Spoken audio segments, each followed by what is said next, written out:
Hello, everyone. I welcome all of you to this last session of our webinar series, which is on life cycle of projects in for NGOs.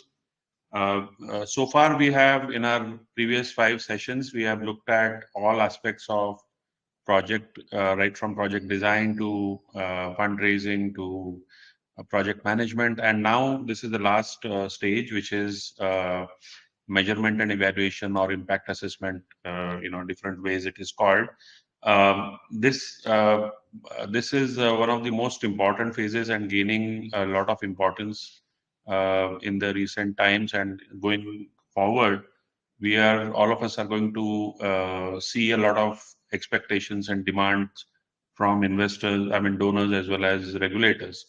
So we thought that instead of talking in terms of the theory behind it, we found it appropriate to get an expert to talk to us, and I'm extremely pleased to welcome Meena Vaidyanathan to address us to this in this session. Just to briefly introduce to you, Meena is a social entrepreneur and a change management consultant and a researcher. She has had a corporate background of close to 30 years. And in 2010, she set up Niti Consulting as India's first for-profit virtual social enterprise. And she will talk about Niti, what she does during the course of her presentation. Meena holds a master's degree in biotechnology and business management, and she has also uh, obtained a certification in social entrepreneurship from NCAD. Uh, she has been quite active in the social sector as an active mentor with the awardees of Cartier Foundation for Women, as well as Global Alliance for Mass Entrepreneurship. And very recently, Meena was selected as one of the 50 women leaders by Vital Voices and Reliance Foundation for Women Leadership Fellowship.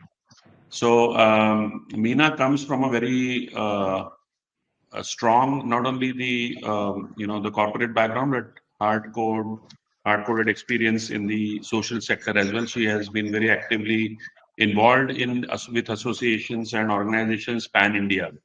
So we are privileged to have you, Meena, and I request you to now take over and address the gathering. Yeah. Thank you so much, Harshu, and I'm so happy that Seva Tarang has started this initiative, because I've also been a participant of some of your previous webinars, and I can tell you that as a practitioner, so all these fancy words that you used for me, I still think of myself as a practitioner, as a practicing entrepreneur, and I can tell you how much I found it useful. So I'm sure the sector would value, and I would actually encourage everyone, not just the NGO sector, but also the social entrepreneurship and social enterprise sector, for-profit enterprises, also to watch some of these webinars, because they're really valuable. Where practitioners are talking about how they can look at it, and that's my objective today as well. So I'm going to just share my screen, and you can all tell me if it is visible. Yeah, it is visible, Meena. So, thank you. So, like Harshu had mentioned, we started Niti Consulting with the objective of enabling social sector organizations, and those organizations who are not in the social sector but interested in bringing about social change can be actually catalyzed. We can provide services. And the story is that, while I'm here to talk about impact evaluation, and that's sort of uh, something that my team at Niti does most often, and I'll talk about some examples as well as we go along. It didn't come to us organically. Like, we started off Niti Consulting with developing strategy and implementation programs, and within the first couple of years we realized the importance of evaluation, and why it should be done. It's, of course, something that we'll be discussing today as to why it is a buzzword, like Harshu mentioned these days. What terminologies should we be familiar with? I'm sure some of you would already be doing impact evaluation or conducting it either yourself or through external agencies. But this is also for those who are still thinking about, or who are just outsourcing everything and don't really think about what is it that constitutes developing that report. I think it's important for us as practitioners to know how is impact evaluation viewed and important for different stakeholders. What is the lens that they come and watch from? हम कैसे ready रहें, हम assessment ready कैसे रहें, चाहे वो independent कोई evaluator करके हमारे को असेस करे या फिर हम खुद अपने आप को ट्रैक करें और असेस करें. What should we do? What changes should we do within our organizations? That we'll talk about a little bit. And lastly, we'll talk about what is the right stage to think about monitoring and evaluation, and how we can help you if you choose to start thinking seriously about it. Many of you get funding from CSR projects, CSR funds and CSR foundations. According to the amendment that happened in a few years back, any CSR fund that looks at beyond any company that has obligations of providing funds of more than 10 crores, a company with 10 crores with projects of 1 crore or more, that company or that CSR fund needs to generate an impact assessment. Trickling down, so basically if you are seeking funds from an organization that disburses more than 1 crore of funds, you will also be expected to provide an impact assessment. ये कुछ साल पहले तक mandatory नहीं था और अभी जो है वो मैंडेटरी हो गया है. तो फॉर एग्जांपल अगर आपका कोई CSR प्रोजेक्ट इस साल मार्च में खत्म हो गया है तो कम से कम नेक्स्ट ईयर से 2025 अप्रैल से आपका इम्पैक्ट असेसमेंट प्रोजेक्ट शुरू हो जाना चाहिए. So that is what the law says. And the CSR amendment law also says that it should be undertaken by an independent agency. Why? Because it will provide sort of independent validation and you can't fudge reports. So ये जो है 2021 के बाद ये mandatory हो गया है, which is why there is a lot of buzz about it.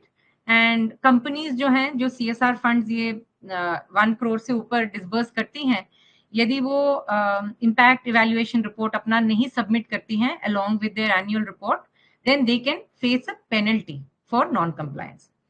तो क्या सिर्फ उन लोगों को इम्पैक्ट इवैल्यूएशन करना चाहिए जो CSR फंड से लेते हैं? बिल्कुल नहीं. Why? Social sector organizations should consider impact evaluation wherever they are getting their fund sources from. Some of you might be generating funds from foundations, from philanthropists, from other sources, like maybe sometimes even generating your own funds. For example, we at Neeti Consulting, we are a private limited company. We are a for-profit social enterprise. We have to generate our own funds. But we also evaluate ourselves. Why? Because we think it improves decision making. आपको data मिलता है, आपको clarity मिलती है कि कहाँ पर आपको किस काम को करने से आपको ज्यादा उसमें आपका सोशल चेंज हो रहा है, सस्टेनेबिलिटी जहाँ हो रही है, तो आपको डिसीजन मेकिंग में इंप्रूवमेंट होगी. Second is it increases transparency for those who want to build organisations, succession plan. So typically क्या होता है एनजीओज में, स्पेशली जो ओल्डर एनजीओज हैं जहां पर founder is very very strong, बहुत आइकॉनिक नेम्स हैं एक्सेट्रा, उनकी थिंकिंग बहुत विजनरी होती है. But to ensure that it translates down the chain, if you have a tracking mechanism and if you know as to why you're doing certain interventions and why not some others, it brings in transparency within the organization. It also brings in greater transparency with organizations that are either funding you, regulatory authorities, etc. बहुत जरूरी, it provides data to raise funds. चाहे आप in the future आप social stock exchange में register करना चाहते हैं अपने आप को या लिस्ट करना चाहते हैं, या फिर आप ऐसे सोर्सेस से डेटा फंड्स रेज करना चाहते हैं जो आपको पर्सनली नहीं जानते। तो ऐसे बहुत लोग हैं जो अभी, and there are many sources of funds that are slowly drawing up, you know, you want to explore, आपका प्रोजेक्ट बड़ा हो रहा है, आपको फंड्स रेज करने हैं, तो आपको डेटा दिखाना पड़ेगा। And with new types of funds like blended finance etc coming in into the market बहुत strongly, outcome based philanthropy के लिए डेटा बहुत जरूरी है। तो इन सब चीजों के लिए, फंड रेजिंग के लिए डेटा आपको इम्पैक्ट इवैल्यूएशन से प्रोवाइड हो सकता है। बहुत लोग बहुत अच्छा काम करते हैं, you know, you provide and you create a lot of impact, but एक हमारे सोशल सेक्टर में एक बहुत बड़ी खामी है, हम अपने आप को सेलिब्रेट नहीं करते। कैसे? फोटो वोटो ले लेते हैं काफी बार, you know, and we sort of put it up, हम एविडेंस डॉक्यूमेंट नहीं करते। अगर मान लीजिए हम किसी एरिया में जाके हमने लाइवलीहुड्स के न्यू स्किल्स प्रोवाइड किए हैं, future climate resilient skills provide किए हैं, वो हम एविडेंस डॉक्यूमेंट नहीं करते कि हमने वो स्किल्स क्यों चूज किए, उसका हमने कितना खर्चा हुआ, कितना आपने उसको वो, and if we start documenting evidence, it will help in the sustenance of your own organization, but you will also help the sector in the longer scheme of in the bigger scheme of things. चाहे हम जितने अच्छे organisation हो, जितने मर्जी हमारे पास resources हों, चाहे आप बोलो कि मेरे पास फंड्स की कोई कमी नहीं है, फिर भी हमारा मानना है कि हर ऑर्गेनाइजेशन हर चीज नहीं कर सकता जो वो सेट आउट करना चाहते हैं। It is very important to prioritize your community needs and evaluation, this impact evaluation design जब आप बनाते हैं, उस डिजाइन में it will help you prioritize your community needs। अगर 10 चीजें बहुत जरूरी है जिस ज्योग्राफी में आप काम कर रहे हैं, जिन कम्युनिटीज के साथ आप काम कर रहे हैं, अगर आप मान लीजिए पीपल विद डिसेबिलिटीज के साथ काम कर रहे हैं, अर्ली इंटरवेंशन भी जरूरी है, एजुकेशन भी जरूरी है, लाइवलीहुड्स भी जरूरी है, और एक ये लाइफ साइकिल अप्रोच लेना बहुत जरूरी है, आई एग्री। बट आप शुरुआत कहाँ से करेंगे? अगर आपके पास 100 रुपए टोटल है, तो पहले के 2 साल में आप किस पे फोकस करेंगे? अर्ली इंटरवेंशन पे फोकस करेंगे, हेल्थ पे फोकस करेंगे, किस पे फोकस करेंगे? कोई राइट आंसर नहीं है, बट आपके रिसोर्सेस और आपकी ऑर्गेनाइजेशन के हिसाब से you will be able to prioritise your community needs. It will be very useful if you want to improve the efficiency of your program design itself. जैसे एक वेबिनार सेवा तरंग ने किया है ऑन प्रोग्राम डिजाइन, आप इस वेबिनार को देखिए, जो हम अभी कुछ टिप्स और आपको सजेशंस देंगे कि आप इम्पैक्ट इवैल्यूएशन अच्छी तरीके से कैसे कर सकते हैं अपने ऑर्गेनाइजेशन में, और फिर आप प्रोग्राम डिजाइन करें। आप देखेंगे कि your ability to create your programme design will become that much better, you know, so that for that it will be very, one has to demonstrate effectiveness. Why? It will build trust within the communities, it will build trust with other stakeholders, influencers in your area. Demonstrating effectiveness will help your cause by ensuring that you're able to show how effective you are versus someone else with your with other stakeholders, government, etc. in your area. So that will also help in that way. And most importantly, in my humble opinion, doing an impact evaluation actually helps you improve program outcomes. अगर आप 4 कदम आगे चल पाते हैं आज की date में, मैं ये गारंटी के साथ कहती हूँ कि अगर आप ढंग से इम्पैक्ट इवैल्यूएशन की डिजाइन करेंगे और इम्पैक्ट इवैल्यूएशन को अपनी ऑर्गेनाइजेशनल ऑपरेशंस में लेके आएंगे, तो आप 4 का 8 कदम बहुत आसानी से उसी रिसोर्सेस के साथ, उन्हीं सेट ऑफ कंस्ट्रक्ट्स के साथ आप जो है ला पाएंगे। नेक्स्ट, ये बहुत आप लोगों को, आई एम श्योर बहुत लोग कंफ्यूज हो जाते होंगे, शुरू में मैं भी बहुत कंफ्यूज होती थी कि ये इम्पैक्ट असेसमेंट और मॉनिटरिंग और इवैल्यूएशन में फर्क क्या है। कई लोग इम्पैक्ट इवैल्यूएशन बोलते हैं, कई लोग मॉनिटरिंग एंड MND बोलते हैं, है ना, ये टर्मिनोलॉजी आप लोगों ने सुना होगा। कई लोग इम्पैक्ट असेसमेंट बोलते हैं, कई लोग सोशल ऑडिट बोलते हैं। ये है क्या? बेसिकली है द सेम चीज ही है, मेजर कर रहे हैं हम, बट कब मेजर कर रहे हैं, क्या मेजर कर रहे हैं, किस चीज के लिए मेजर कर रहे हैं, उसमें फर्क आ जाता है।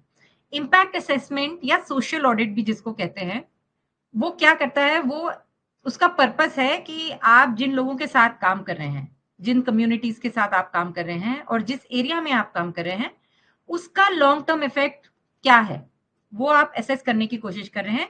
इसमें आप लोगों को ये टर्मिनोलॉजी सुनने को मिलती होंगी, base line, and line, mid line, है ना।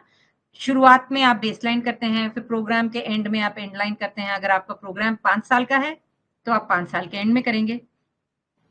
बट यही चीज आप एक इवैल्यूएशन डिजाइन बना के, यदि आप उसको हर 6 महीने में, हर 1 साल में, हर एक 18 महीने में आप उसको ट्रैक करते रहें कि अच्छा ये चेंज हो रहा है कि नहीं, चेंज हो रहा है कि नहीं, और सिर्फ बेस लाइन और एंड लाइन के ऊपर फोकस ना करें। हर 6 महीने में या हर 2 महीने में आप ट्रैक कर रहे हैं कि ये 6 चीजें जो है हम और इम्प्रूव कर रहे हैं कि नहीं, तो उसको कहते हैं मॉनिटरिंग एंड इवैल्यूएशन। जैसा कि नाम है, आप उसको मॉनिटर कर रहे हैं और उसको आप इवैल्यूएट कर रहे हैं कि वो ठीक चल रहा है कि नहीं। सो इसका फायदा ये होता है कि आप सिर्फ प्रोजेक्ट के एंड में आप नहीं उसको असेस कर रहे या ऑडिट कर रहे, जैसे आपका सीए साल के एंड में फाइनेंस ऑडिट करते हैं, बट आपके जो अकाउंटेंट्स हैं वो हर महीने चेक करते हैं कि अच्छा जीएसटी पे हो गया कि नहीं, कि आपका कोई टैक्स लाइबिलिटी तो नहीं, आपके बुक्स, आपके अकाउंट्स अपडेटेड हैं कि नहीं, है ना। तो फर्क यही है, काम वही है, but you are taking responsibility to make sure that you are doing this on a regular basis. Scope क्या है? स्कोप सोशल ऑडिट या इम्पैक्ट असेसमेंट का ये है कि आप जो चीज करने के लिए आपने जो मसला सुलझाने के लिए जो आपने स्टार्ट किया था, आपका जो प्रोग्राम था, वो हुआ है कि नहीं। And the audit will tell you good things and bad things. अच्छा ये 4 चीजें हुई हैं या 4 चीजें नहीं हुई हैं। मॉनिटरिंग एंड इवैल्यूएशन, क्योंकि आप उसको रेगुलरली ट्रैक कर रहे हो, it will also enable you to take course corrections. मान लीजिए 4 चीजें ठीक हो रही हैं, आप उसको स्ट्रेंथन तो कर ही रहे हो, जो 4 चीजें ठीक नहीं हो रहे हैं, क्योंकि आपको उसके बारे में रेगुलर डेटा मिल रहा है, आप उन चीजों को भी कोर्स करेक्शन कर सकते हो। आप उनको बोल सकते अच्छा ये ठीक नहीं चल रहा है, चलो मैं इसको थोड़ा सा और नया इंटरवेंशन या इस इंटरवेंशन में थोड़ा फेर बदलाव करके हम उसको एंड गोल को हम और इम्प्रूव कर सकते हैं। टाइमिंग, इम्पैक्ट असेसमेंट जो है वो उसके बड़े क्लियर होते हैं शुरुआत में और एंड में। कभी कभार लोग अगर कोई बहुत लंबा प्रोजेक्ट है तो मिड लाइन भी कर लेते हैं। अगर मान लीजिए 10 साल का कोई बड़ा प्रोजेक्ट है तो 3 साल के बीच में या 5 साल के एंड में एक मिड लाइन भी हो जाता है। मॉनिटरिंग एंड इवैल्यूएशन जो है रियल टाइम। अगर आपका MIS है तो फिर आप हर हफ्ते, हर महीने, हर क्वार्टर में, हर 6 महीने में, वो फ्रीक्वेंसी आपके ऊपर डिपेंडेंट है कि आप कब कब वो डेटा कलेक्ट कर रहे हो और एनालाइज कर रहे हो। तो ये एक मेजर फंडा है। But otherwise in terms of terminologies, ये चाहे आप सोशल ऑडिट कहें, चाहे आप इम्पैक्ट असेसमेंट कहें, चाहे आप इम्पैक्ट इवैल्यूएशन कहें, या मॉनिटरिंग एंड इवैल्यूएशन या MND कहें, टर्मिनोलॉजीज यही हैं। और ये टर्मिनोलॉजीज समझना बहुत जरूरी है, even if you have completely outsourced your impact evaluation or monitoring and evaluation to a third party। क्यों? क्योंकि हम जब इन टर्मिनोलॉजीज को समझेंगे, हम इसको MND के रूप में अपने ऑपरेशन से जोड़ पाएंगे और हम इसको बिल्कुल अपने एक इवैल्यूएशन कल्चर हमारी कंपनी में अपने हमारे NGO में या हमारे कंपनी में या हमारे ऑर्गेनाइजेशन में बन पाएगा, जिससे कि हम और भी ज्यादा एफिशिएंट और भी ज्यादा इफेक्टिव हो पाए। कभी भी कोई इवैल्यूएशन डिजाइन बनाना शुरू करें तो शुरुआत करते हैं इम्पैक्ट से। इम्पैक्ट आपका लॉन्ग टर्म गोल है। बेसिकली बहुत सारी चीजें हो सकती है। मान लीजिए आप स्किलिंग में आपका NGO काम करता है तो increased employment should be your long term goal. खाली स्किल करना आपका गोल नहीं हो सकता। वो स्किलिंग से क्या फायदा हुआ, वो इम्पैक्ट लॉन्ग टर्म जो गोल है वो होगा आपका। अच्छा अभी आपने मान लीजिए कोई आप स्किलिंग कर रहे हैं, एक चीज होती है आउटपुट्स और एक टर्मिनोलॉजी होती है आउटकम्स। आउटपुट्स और आउटकम्स में अक्सर लोग हम फाइंड करते हैं कंफ्यूज कर लेते हैं। बहुत सारी जो इवैल्यूएशन एजेंसीज हैं जिनका काम ही है ये, वो भी अक्सर इसमें गड़बड़ा जाते हैं अगर उनका प्रैक्टिकल एक्सपीरियंस कम हो तो। फर्क क्या है? आउटपुट वो है which is a sum total of your activities. मान लीजिए आप कम्युनिटी मोबिलाइज कर रहे हैं, आपने एक स्किलिंग का कंटेंट बनाया है और आपने 10 स्किलिंग वर्कशॉप्स ऑर्गेनाइज किए हैं और आपने 10,000 लोगों को ट्रेन किया है। ये सारे आपके हुए आउटपुट्स, क्योंकि ये आपकी कंट्रोल में है। आपके ऊपर है कि आपने करिकुलम बनाया या नहीं बनाया, 10 वर्कशॉप कंडक्ट किए या नहीं किए, 10,000 लोग आए कि नहीं आए। आउटकम क्या होगा इस वाले एग्जाम्पल में? चेंज इन नॉलेज और बिहेवियर। क्या उन 10,000 लोगों में कितने लोगों ने उस स्किल को यूज किया, उस वर्कशॉप में यूज किया? खाली अटेंडेंस आउटकम नहीं हो सकती, ठीक है? तो जैसे आउटकम हुआ, attendance would be an output, से कि अच्छा आपने मोबिलाइज इतना किया कि 80% लोग जिनको आपने मोबिलाइज किया वो आपके वर्कशॉप में शामिल हुए। जिन लोगों ने, जिन 10,000 लोगों ने आपके वर्कशॉप्स अटेंड किए, क्या उनमें कुछ बदलाव आया? क्या वो अब जॉब्स के लिए अप्लाई कर पा रहे हैं? क्या उन्होंने अपना कोई उस स्किल जो आपने सिखाया उससे, चाहे आपने मान लीजिए क्रोशिये का कोई स्किलिंग वर्कशॉप कराया है, क्या अब वो क्रोशिये करना जानते हैं? क्रोशिये से स्वेटर बना सकते हैं क्या? वो आउटकम है। आउटकम और आउटपुट में इसमें फर्क क्या है? ये आपकी कंट्रोल में नहीं है। आप जितना मर्जी अच्छे से क्रोशिये करना सिखा सकते हो किसी को, मैं कितना अच्छा क्रोशिये स्वेटर बनाती हूं ये मेरे ऊपर है।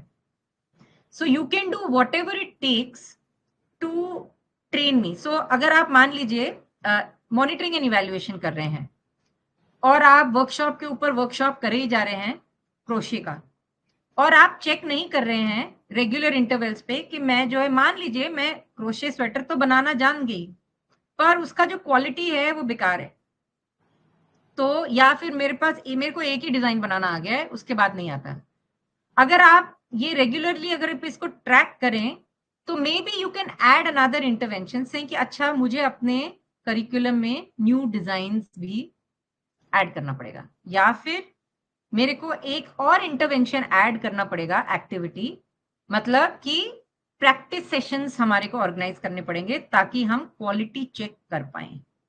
तभी आपका जो लॉन्ग टर्म इम्पैक्ट है कि अच्छा क्रोशिये की वजह से विमेन और जो जिनको भी आप ट्रेन कर रहे हैं main, they will be able to earn, have some sort of an employment or will be able to increase incomes, आप तभी ये रीच कर पाएंगे। ठीक है, तो ये आउटपुट्स और आउटकम्स का फर्क समझना बहुत जरूरी है। आउटपुट्स, आउटकम्स, इम्पैक्ट्स तीनों ही हमारे इंटेंडेड रिजल्ट्स हैं। किसके इंटेंडेड रिजल्ट्स हैं? एक्टिविटीज के। Mobilising is an activity, creating content or creating that pedagogy of your curriculum is an activity, conducting the workshop is an activity, ठीक है? People who attend is an output, people retaining information is an outcome, people using this to reach your ultimate goal or vision is an impact. I'm hoping आपको ये समझ आए। और इन activities को करने के लिए हमारे को बहुत टाइप के रिसोर्सेज की जरूरत है, पैसे की जरूरत है, हमारे को टीम की जरूरत है, हमारे को किसी टाइप के सपोर्ट की मेंटर की जरूरत है शायद, या हमारे को कोई इंफ्रास्ट्रक्चर चाहिए, जैसे जहां पर आप क्रोशिये सिखा रहे हैं हमारे को एक जगह चाहिए, इंफ्रास्ट्रक्चर चाहिए, ट्रेनिंग रूम चाहिए, जो भी चाहिए वो सारी चीजों को हम बोलते हैं इनपुट्स या रिसोर्सेज। तो ये 5 जो है टर्मिनोलॉजीज, तो ये आपको बहुत क्लैरिटी होनी चाहिए, चाहे आप खुद कर रहे हो इवैल्यूएशन डिजाइन या किसी और से करवा रहे हो, क्योंकि अगर आपको ये टर्मिनोलॉजीज का मतलब समझ आ गया, you will also be able to ask the right questions of whoever you are getting your impact evaluation done. अब हम एक दो एग्जाम्पल्स के थ्रू ये समझते हैं। एक एग्जाम्पल तो मैंने क्रोशिये वाला जो आपको बताया। अब मान लीजिए आप में से कुछ लोग हैं जो किसी कम्युनिटी की सेक्सुअल हेल्थ के ऊपर काम कर रहे हैं और आपका अल्टीमेट गोल या इम्पैक्ट है कि आपकी इस कम्युनिटी में सेक्सुअल हेल्थ आज की डेट में अगर 1 on 10 है तो आप जो है 3 साल के अंदर उसको 5 on 10 या 7 on 10 करना चाहते हैं। ठीक है, इतना इंप्रूवमेंट करना चाहते हैं। तो आउटकम क्या होगा?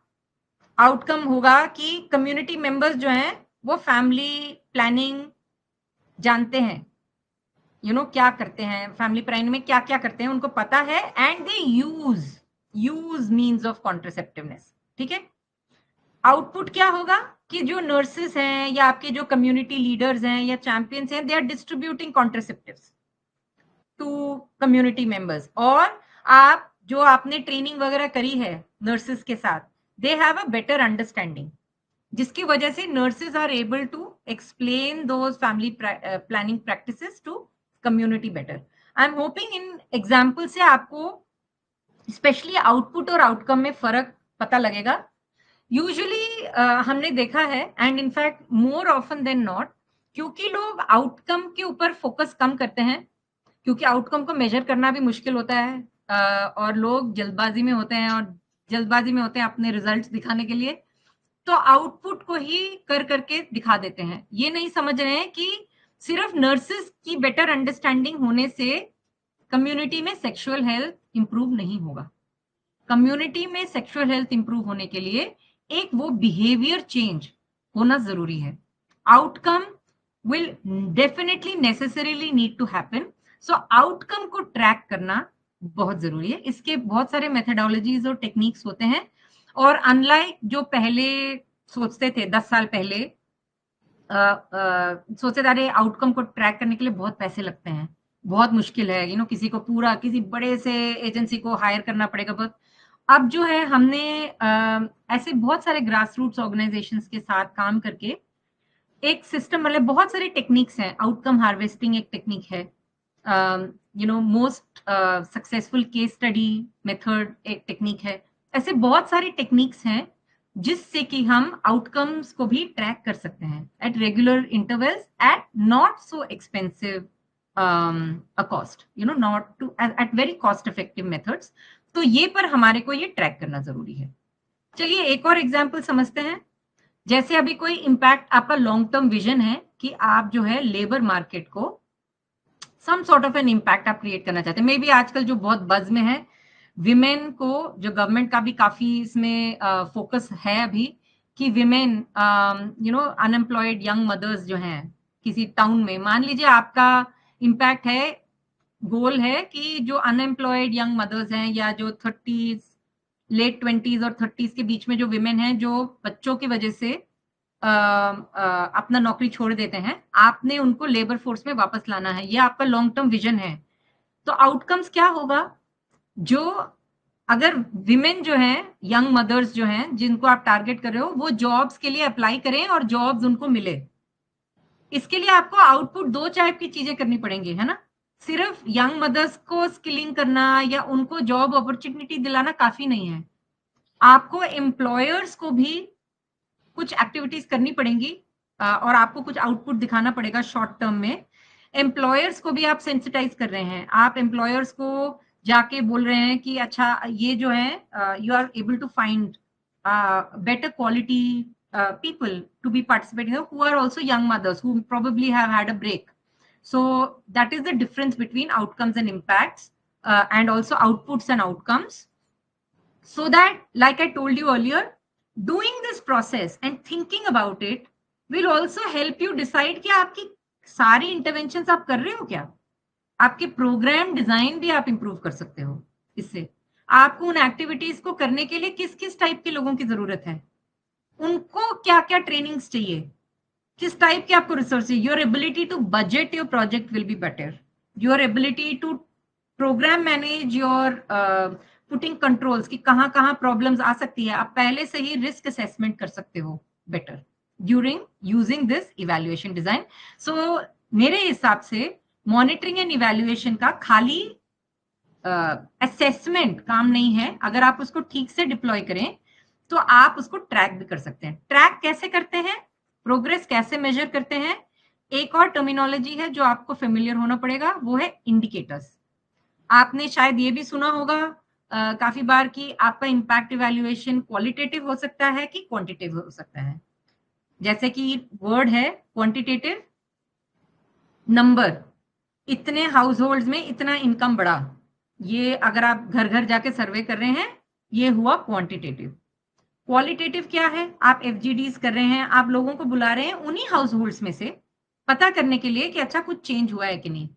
अगेन ये हमारे एक्सपीरियंस में it only depends on the quality of the research design. आप क्वालिटेटिव, जो कि रिलेटिवली कॉस्ट इफेक्टिव होता है, टाइम कम लगता है क्वालिटेटिव इंडिकेटर्स को आइडेंटिफाई करके ट्रैक करने में।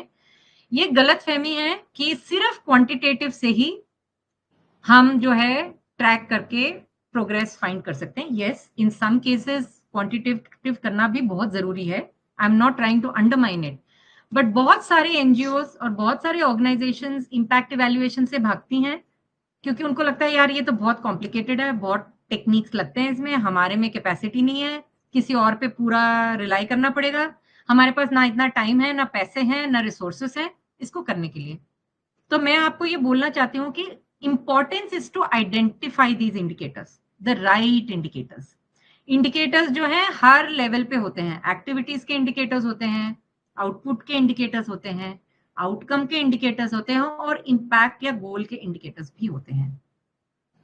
एक्टिविटी इंडिकेटर्स आप हर हफ्ते, हर दिन, हर महीने चेक कर सकते हो कि ये एक्टिविटी हुई या नहीं हुई, कितनी हुई, अच्छी हुई, कितना पैसा खर्चा, एक्सेट्रा एक्सेट्रा।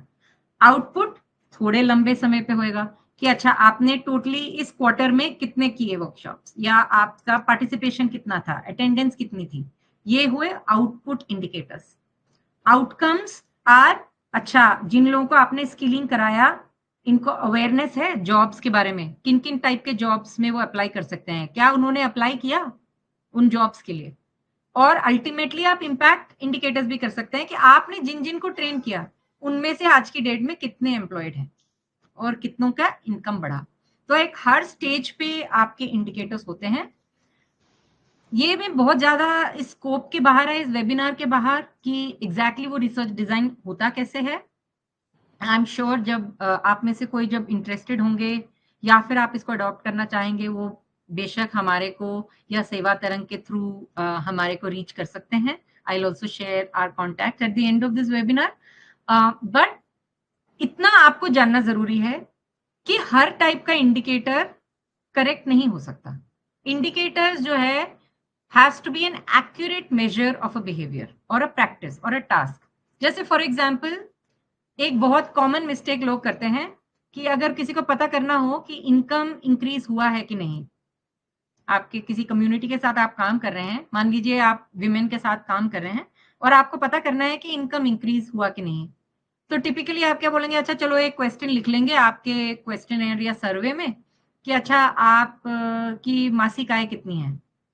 गलत क्वेश्चन और गलत इंडिकेटर, क्योंकि आपको नॉर्मली कोई भी इंसान, चाहे वो आप हो या मैं हूं या कम्युनिटी है, कोई भी करेक्ट आंसर इसका नहीं दे सकता, और देगा भी तो वो एनेक्डोटल होगा। कोई भी इंडिकेटर तभी उसको अच्छा माना जाता है जब वो बहुत एक्यूरेट मेजर हो। मान लीजिए सो फॉर एग्जाम्पल अगर कोई बैंक स्टेटमेंट दे, बैंक में कितनी इनकम आई है, या फिर उस लेडी ने कुछ इनकम से अपने बच्चों का कोई स्कूल वूल, सो ऐसे बहुत सारे इंडिकेटर्स आप इनकम फाइंड आउट करने के लिए आप चूज कर सकते हैं जो कि रिलायबल हो, चाहे वो आप उसको कलेक्ट करें, चाहे मैं कलेक्ट करूं, चाहे कोई और इंडिपेंडेंट सोर्स कलेक्ट करे, they have to be consistently measurable the same way, चाहे वो कोई भी करे। तो वो इंडिकेटर का एक और कैरेक्टरिस्टिक होना चाहिए।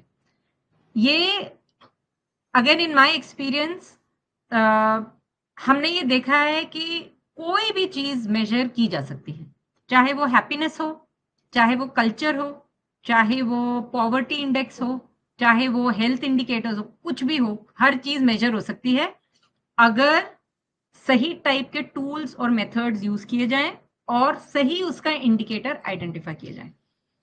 टाइमली होना बहुत जरूरी है। फॉर एग्जाम्पल अगर आप चेक करना चाहते हैं कि आउटकम चेक करना चाहते हैं कि लोगों ने, जिन्होंने आपके प्रोग्राम को अटेंड किया, आपके वर्कशॉप्स को अटेंड किया, उन्होंने जॉब्स के लिए अप्लाई किया है कि नहीं, ये आप वर्कशॉप के इमीडिएटली दूसरे दिन जाके आप कलेक्ट करेंगे तो ये आंसर आपका 0 ही आएगा। So you need to think कि इसको कलेक्ट करने का सही टाइम क्या है, 1 महीने बाद, 6 महीने बाद, 1 साल बाद, कब। And it also has to be important for your programme. ऐसे इनफैक्ट सेक्टर में आजकल फंडर्स की ये बड़ी प्रॉब्लम रहती है, उनका काफ़ी कंप्लेंट रहता है कि कॉमन इंडिकेटर्स नहीं है, स्टैंडर्डाइज्ड इंडिकेटर्स नहीं है, which is the truth. Ideally अगर सबको पता लगे कि अगर मान लीजिए पब्लिक हेल्थ से कोई चीज़ रिलेटेड है और हमारे को ये 6 इंडिकेटर्स हमने मेजर करने हैं और सब वही मेजर करें, पूरे सेक्टर का भला है। आपको किसी को स्पेशली क्या इंडिकेटर है वो आइडेंटिफाई करने की ज़रूरत ही नहीं है। बट बिकॉज़ हम एक दूसरे से बात नहीं करते और इस टाइप का डेटा पब्लिकली अवेलेबल ही नहीं है, इतने लेवल पे। तो slowly and many initiatives have been done by the government now. Niti Aayog is doing some fantastic work to start to standardize indicators at least related to SDGs जो हैं। तो ये अभी चल रहा है काम, but I think this is enough for the scope of this webinar for you to know कि indicators जो हैं valid होने चाहिए, reliable होना चाहिए, भरोसा होना चाहिए आपको, measurable होने चाहिए, tangibly measure होने चाहिए, yes या no, black या white, हर चीज मेजर हो सकती है, ठीक है, और टाइमली होना चाहिए और आपकी प्रोग्राम के लिए इंपॉर्टेंट होना चाहिए, तो प्रायोरिटाइज होने चाहिए। ये नहीं कि आपने चाहे जितना मर्जी कॉम्प्लेक्स प्रोजेक्ट हो, अगर आपने 70-80 इंडिकेटर्स आइडेंटिफाई कर लिए, अच्छा इतने हम करेंगे, हो ही नहीं सकता, क्योंकि वो प्रैक्टिकल नहीं है। थियोरेटिकली पॉसिबल है बट प्रैक्टिकल नहीं है। तो अगेन हमारे एक्सपीरियंस में हम टिपिकली आउटकम्स के लिए हम बोलते हैं 8-10 इंडिकेटर से ज्यादा मत सोचिए। आप आउटपुट्स कर रहे हैं तो आप 15-20 इंडिकेटर से ज्यादा मत सोचिए। अगर आप एक्टिविटीज का कर रहे हैं तो आप 30-40 से ज्यादा इंडिकेटर्स नहीं सोच सकते, क्योंकि आप कलेक्ट ही नहीं कर पाओगे और वो डेटा मैनेज ही नहीं कर पाओगे। नहीं तो let's move on to this. The evaluation process again has 5 steps. First is this planning and designing, which I just talked to you about. Second is data collection. आप डेटा कलेक्शन आप खुद भी कर सकते हो। अगर आपका MIS है आपके पास, तो आपको कोशिश करनी चाहिए कि जो इंडिकेटर्स आपने आइडेंटिफाई किए आपके MIS से मेल खाते हो। नहीं तो आप ये नॉर्मली हम देखते हैं, अक्सर आपको लगता होगा ये तो कितनी स्टूपिड बात है, बट होता है ऐसे। MIS में कुछ और कलेक्ट हो रहा है, मॉनिटरिंग एंड इवैल्यूएशन के इंडिकेटर्स कुछ और हैं, और सबको मार पड़ रही है। और फील्ड स्टाफ जो है कभी इसको अपडेट कर रहा है, कभी उसको अपडेट कर रहा है। आधा टाइम अगर फील्ड स्टाफ सिर्फ डेटा ही अपडेट करता रहेगा तो इम्प्लीमेंटेशन होगी कैसे? तो इसको स्मार्टली करना है, फ्रीक्वेंसी सोचनी है, और ये डेटा कलेक्शन आप खुद क्या करेंगे और किसी और से, इंडिपेंडेंट अथॉरिटी से क्या क्या आप कलेक्ट कराएंगे, ये आपने सोचना है। Next step is data analysis. Again data analysis कोई जरूरी नहीं है कि आपने साल के एंड में या प्रोग्राम के एंड में ही करना है एनालाइज। आप फ्रीक्वेंसी डिसाइड कर सकते हैं कि आप कितनी कितनी देर में डेटा एनालाइज करेंगे। रिमेंबर, आपको जो अगर इंफॉर्मेशन चाहिए जिसके बेसिस पे आप प्रोग्राम चेंजेस कर सकते हैं या फिर किसी और स्टेक होल्डर्स को अपने प्रोग्राम के बारे में बता सकते हैं या डॉक्यूमेंट कर सकते हैं एविडेंस, ये तभी हो पाएगा जब आपकी डेटा एनालिसिस होगी। तो आप फ्रीक्वेंसी डिसाइड कर सकते हैं। Typically we recommend long term projects to do data analysis at least once a year, and for short term projects to do this at least every 6 months, so that you can use this process also to improve efficiency and effectiveness. Then of course evaluation report बनाना भी जरूरी है। हर साल आप बना सकते हैं annual report. आप ये वाला डेटा यूज कर सकते हैं अपनी एनुअल रिपोर्ट के लिए। ये 2 स्टेप्स बहुत जरूरी है। And if you see, this is a cycle, ये कोई लीनियर नहीं है कि अच्छा ये स्टार्ट पॉइंट है ये स्टॉप पॉइंट है। उन इवैल्यूएशन रिजल्ट्स के यूज करना बहुत जरूरी है if you want to build efficiency in your systems. और एक बार वो आपकी रिपोर्ट बन गई और आपने वो देखा कि कौन सी चीज अच्छी चल रही है, कौन सी चीज खराब चल रही है, उससे आपको फिर से आपने अपने प्रोग्राम डिजाइन में अपने इवैल्यूएशन डिजाइन को रिव्यू करना है अगले साल, टू सी कि अच्छा अभी भी वैलिड है। हम जैसे एक बहुत बड़ा प्रोजेक्ट कर रहे हैं IIM अहमदाबाद वेंचर्स के साथ, जिनके थ्रू हम 12 डिफरेंट फिनटेक्स के साथ काम कर रहे हैं। नाउ हम जो है ये फिनटेक्स जो है हम इनकी हेल्प कर रहे हैं अपने अपने MIS में डेटा कलेक्शन और डिजाइन को, इंडिकेटर्स को इंटीग्रेट कर लिया है उन्होंने, और अब वो अपने आप ही वो डेटा कलेक्ट कर रहे हैं। हम जो है हर क्वार्टर उसको रिव्यू करते हैं। तो अब जो है हमने ये भी बोला है कि जो हमने डिजाइन बनाया था वो हम, ये 3 साल का प्रोजेक्ट है, तो हमने बोला है कि वो हर साल हम रिव्यू करेंगे कि अभी भी वो वैलिड है, क्योंकि प्रोग्राम जो है वो एनवायरनमेंट चेंज होता रहता है बाहर, है ना। तो ये बहुत जरूरी है to make sure that your programme, both your programme design and your evaluation design are still valid. और इम्पैक्ट इवैल्यूएशन सिर्फ आपकी नजरिए से जरूरी नहीं है, जो हमने बोला था कि you are able to figure out what are the significant changes that you have brought about, what type of resources and skills are needed अपने इंटरवेंशन को डिजाइन करने के लिए। ये तो हम डिसाइड कर चुके हैं, अभी डिस्कस कर चुके हैं। It's very important from a donors perspective और अ गवर्नमेंट पर्सपेक्टिव। क्यों? क्योंकि अगर वो डोनर बोल रहा है कि अच्छा मैं आपको, किसी एनजीओ को बोल रहा है अच्छा मैं 50 लाख रुपए आपको दूंगा या दूंगी, और गवर्नमेंट बोल रही है अच्छा आप इस स्कीम से इतने पैसे ले सकते हो, गवर्नमेंट को ये जानना बहुत जरूरी है कि आपका लॉन्ग टर्म इंटेंडेड इम्पैक्ट क्या है, और जो आप चेंजेस जो आप प्रपोज कर सकते हैं वो अभी छोटे टाइम के लिए रहेगा कि वो इट विल बी सस्टेनेबल।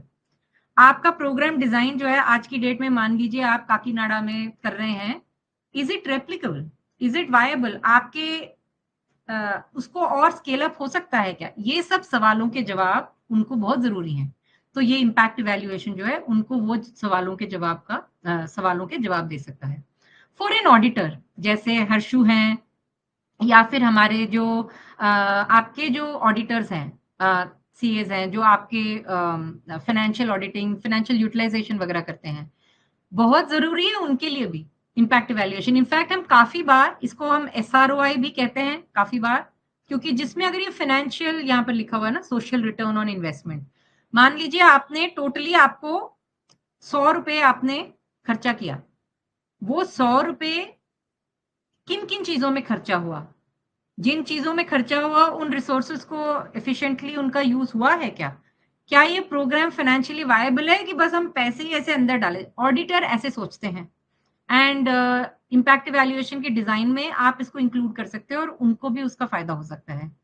अगर कोई रेगुलेटर है, ये डोनर के लिए भी यूजफुल है कि जो है लॉन्ग टर्म और शॉर्ट टर्म इफेक्ट क्या है प्रोग्राम के। रेगुलेटर हो गया, जैसे हो गया अगर आप एसएससी में रजिस्टर करना चाहते हैं तो सेबी है, या फिर कोई और रेगुलेटर है कि मान लीजिए से even the corporate affairs ministry है, जैसे वो रेगुलेटर है, वो चेक करती है कि अच्छा CSR डोनेशन हुआ है कि नहीं। शॉर्ट टर्म और लॉन्ग टर्म कई कई प्रोग्राम्स ऐसे होते हैं, बोलते हैं अच्छा नहीं ये तो 10 साल बाद इसका इम्पैक्ट आएगा, तो they are able to link कि अच्छा शॉर्ट टर्म और लॉन्ग टर्म में कोई कनेक्शन है। आप, हमें लगता है कि अच्छा ये 10 साल में ये हो पाएगा कि नहीं हो पाएगा। बहुत जरूरी, और जो लोग अक्सर करते नहीं है, कम्युनिटीज को अगर हम ढंग से कम्युनिकेट करें इम्पैक्ट इवैल्यूएशन के results, it will tell them how it is improving their quality of life. It will help build trust between the NGO and the community. और आपको अगर पार्टिसिपेशन बढ़ानी है, मोबिलाइजेशन में बड़ी यूज हो सकती है अगर आप ये वाला डेटा उनको प्रोवाइड करें कि हमारी वर्कशॉप्स में 10,000 लोग आए, जिसमें से कम से कम 8,000 लोगों ने जॉब्स के लिए अप्लाई किया, जिसमें से 2,000 लोगों को नौकरी मिली। ये अगर आप डेटा क्लियरली आप दूसरे कम्युनिटी मेंबर्स को जाके दिखाएंगे, गारंटी है कि दूसरे लोग आपके प्रोग्राम के साथ जुड़ना चाहेंगे। So I think it is important from different perspectives of, कई कई लोग जो है डू डिलिजेंस करना चाहते हैं, जैसे आई एम श्योर जो आप जहां से आप फंडिंग लेना चाह रहे हो वो डू डिलिजेंस करना चाहेंगे। तो अगर आप इस टाइप का डेटा दिखाएंगे कि आप कैसे रेगुलरली आप डेटा कलेक्ट कर रहे हो, आप कैसे कौन कौन से इंडिकेटर्स को प्रायोरिटाइज कर रहे हो और क्यों। हम जब ड्यू डिलिजेंस करते हैं हम यही चीजें देखते हैं कि आपका जो है कितना ज्यादा कंट्रोल है आपके प्रोजेक्ट में, आप ऐसे हवाई बातें कर रहे हैं कि आपका वाकई कोई स्ट्रेंथ है इन चीजों में। तो ये बहुत जरूरी हो जाता है। सो हर स्टेक होल्डर के पर्सपेक्टिव से इम्पैक्ट इवैल्यूएशन जो है बहुत मायने रखता है और बहुत जरूरी है। तो अब आपने ये सब सुन लिया मेरे से, तो अब आपके जहन में आई एम श्योर सवाल आ रहा होगा कि अच्छा अब हम क्या कर सकते हैं, कहाँ से शुरुआत कर सकते हैं। तो ये उनके लिए भी है जो आज की डेट में रेगुलरली एमएनडी नहीं करते हैं, और उनके लिए भी है जो करते हैं पर और भी उसको सुधारना चाहते हैं। तो ये कुछ स्टेप्स हैं, 7 स्टेप्स, जो मैं चाहती हूँ कि आप एक और बार अपने आप रिफ्लेक्ट करें। अगर आप कर भी रहे हैं तो आप उसको रिफ्लेक्ट करें to make sure that you are doing a really good job of it. One is to make sure that your project objectives, long-term objectives, short-term objectives, etc., are clear and concrete.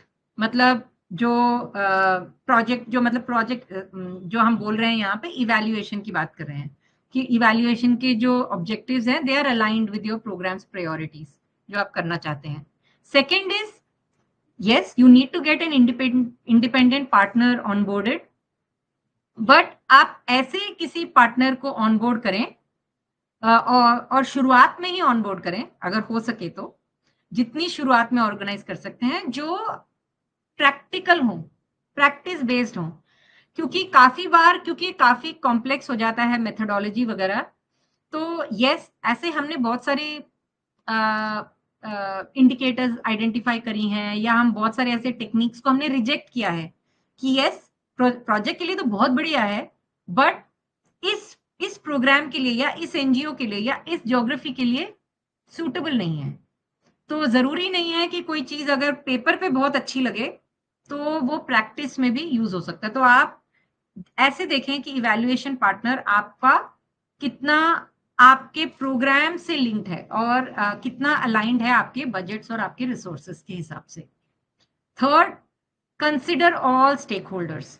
ठीक है, आप उनको involve करें. हम जो भी M&D projects करते हैं, हम शुरुआत करते हैं कम्युनिटी वॉइस से. हम शुरुआत नहीं करते कि एक कमरे में बैठ के इवैल्यूएशन डिजाइन नहीं बन सकता. और अगर आपका एजेंसी आपको बोल रहा है कि अच्छा आप हमें ये डेटा दे दीजिए, हम एक हफ्ते में बना के दे देंगे आपको, तो आपके दिमाग में घंटी बजना शुरू हो जानी चाहिए कि ये ठीक नहीं है. क्योंकि जब तक आप कम्युनिटी का वॉइस उसमें शामिल नहीं कर रहे हैं और आप अपने फील्ड स्टाफ से इनपुट्स नहीं ले रहे हैं और आप अपने पार्टनर्स और डोनर्स से डिस्कस नहीं कर रहे हैं, तब तक इवैल्यूएशन डिजाइन फाइनल नहीं हो सकता. फोर्थ, जरूर नीड असेसमेंट. इवैल्यूएशन को एग्जीक्यूट करने से पहले नीड असेसमेंट जरूर करें. क्यों? इससे आपको प्रायोरिटाइज करने में बहुत फायदा होगा. क्योंकि जैसे मैंने कहा, हर ऑर्गेनाइजेशन हर चीज ना कर सकता है ना करना चाहिए.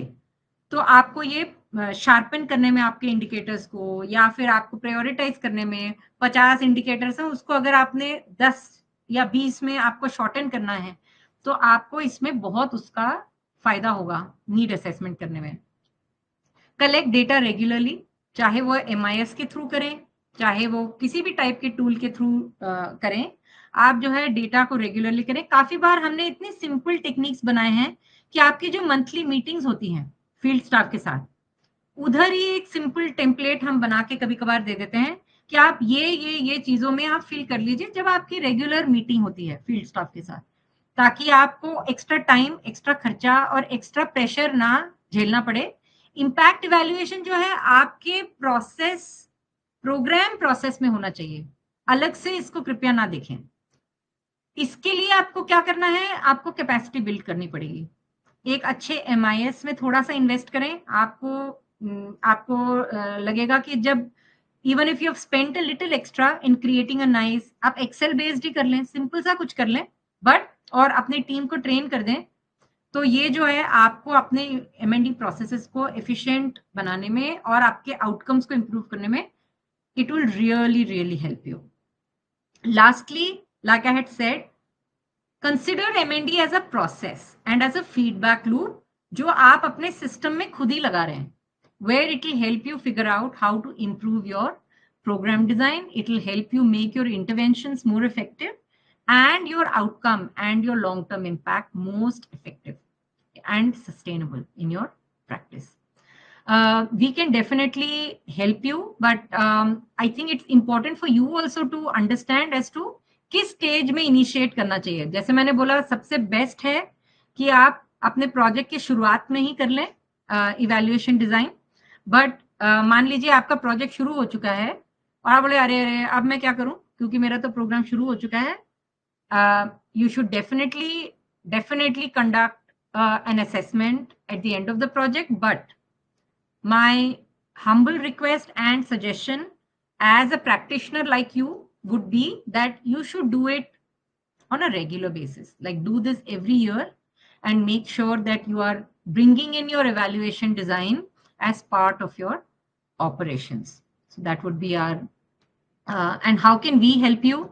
We will help you not just in making this evaluation design, we can also help you conduct independently baseline, midline and endline studies, which I explained earlier. जो ये मैंने बोला डेटा विजुअलाइजेशन, काफी बार क्या होता है कि लोग जो है बहुत इतनी कॉम्प्लिकेटेड सी 30-40 पेज की रिपोर्ट बना देते हैं, इम्पैक्ट असेसमेंट रिपोर्ट, जिससे एक्चुअली प्रैक्टिशनर को कोई फायदा नहीं होता, चाहे वो आपका फील्ड स्टाफ हो, चाहे आपकी कम्युनिटी हो। आप किसी डोनर के पास ले जा रहे हैं, 40 पेज पढ़ने का किसी के पास टाइम नहीं है। तो वी रियली बिलीव कि डेटा को विजुअलाइज करना बहुत जरूरी है। सिंपल सा 10 पेज का रिपोर्ट जिसमें बहुत क्लियरली अंडरस्टैंड कर सके, चाहे वो डोनर हो, चाहे वो आपका फील्ड स्टाफ हो, चाहे आपका कम्युनिटी हो, चाहे आपके रेगुलेटर्स हो, चाहे आपके दूसरे सेक्टर पार्टनर्स हों, उनको समझ आना चाहिए कि उनका आप क्या कर रहे हैं और आपका क्या उसमें इम्पैक्ट हुआ है। So data visualisation we can help you do that. I told you communicating this data to relevant stakeholders is super important. चाहे वो आपके ऑडिटर्स के साथ हो to maximise return on investment, चाहे वो स्टॉक एक्सचेंज में लिस्ट करने के लिए आप ये यूज कर रहे हो, या फिर आप एक बड़ा प्रोजेक्ट स्केल अप करने की कोशिश कर रहे हो to build a system level narrative, जिसमें you need to onboard other collaborators, you want to submit your project to the government so that you can build this at scale. For all these things you should be able to communicate and we can help you do that. So impact evaluation सिर्फ एक technique नहीं आपको समझना चाहिए, इसको एक journey के रूप में आपको समझना चाहिए कि in terms of how all you can use this.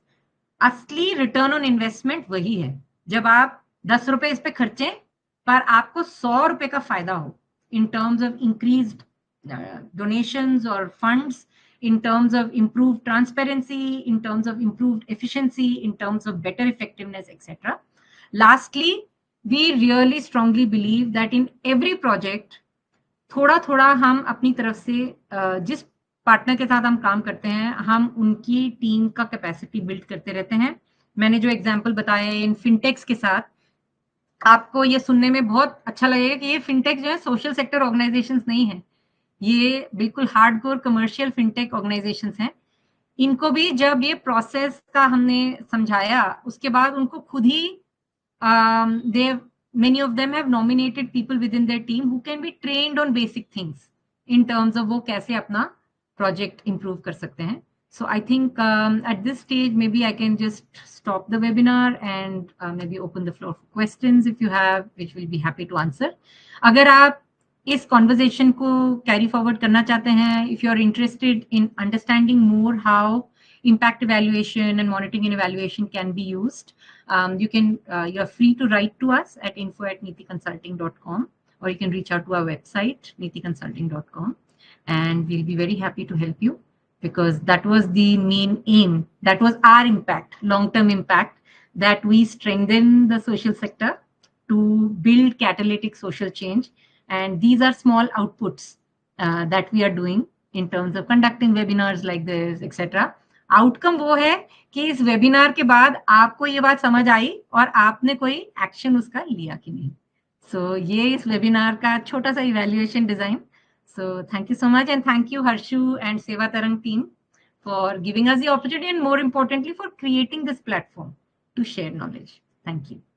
Thank you, Meena. It has been a wonderful session. I'm sure participants will not only benefit a lot from this, but I'm sure they will have a lot of questions. And the way you have explained this whole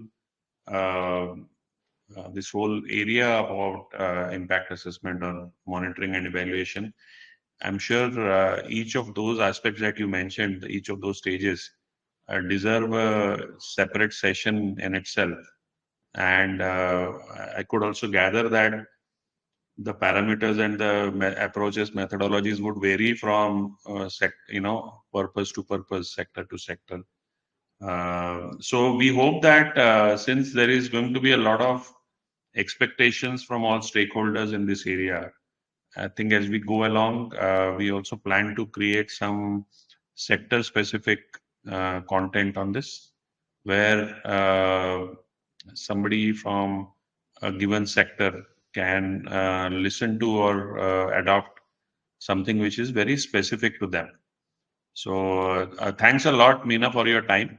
And we really look forward to, as Seva Tarang also, we look forward to working with you and strengthening our relationship. Thank you all.